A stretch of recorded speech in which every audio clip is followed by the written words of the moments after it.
For this week's video, you are with Jon, who's coming to you from Fountain Fire Vista Point.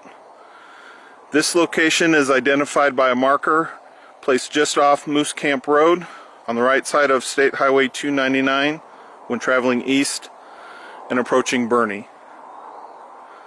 The marker contains a plaque dedicated to those who fought the fire and those who labored and continue to labor to restore the forest.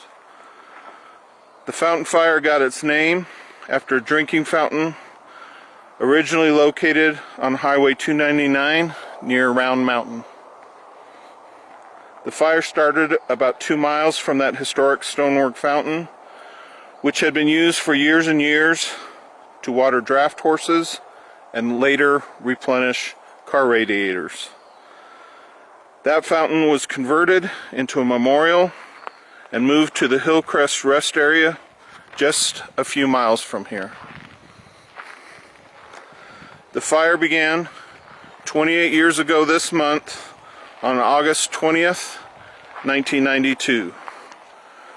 Environmental conditions set the stage for the fire as the land was extremely dry due to having gone through 6 years of drought and 22 consecutive days of high temperatures around 100 degrees.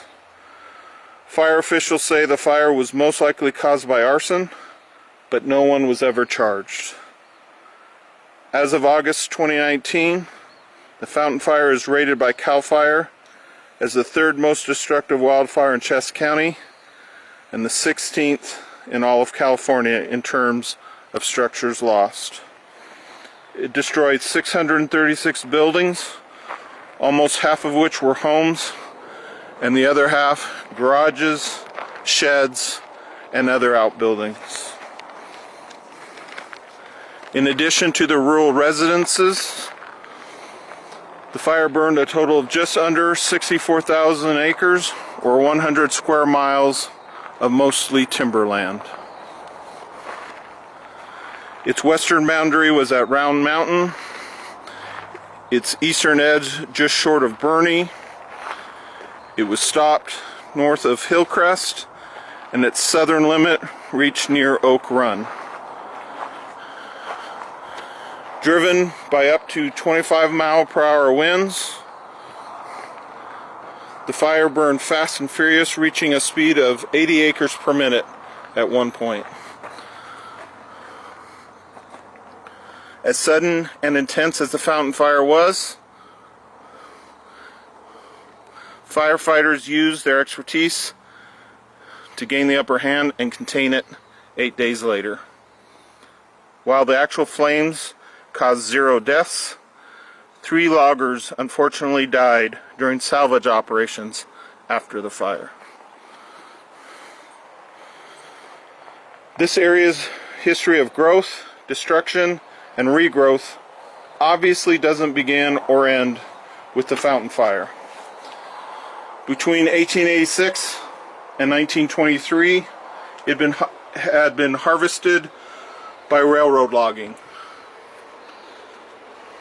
It took the subsequent 70 years for the forest to naturally regenerate.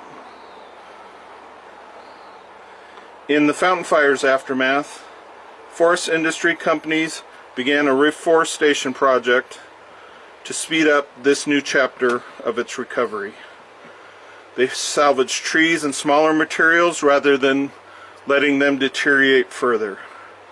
They worked to ensure environmental integrity by establishing stream buffers, completing archaeological surveys, and mitigating erosion. And they planted seedlings which have since grown to the point of closing the forest canopy.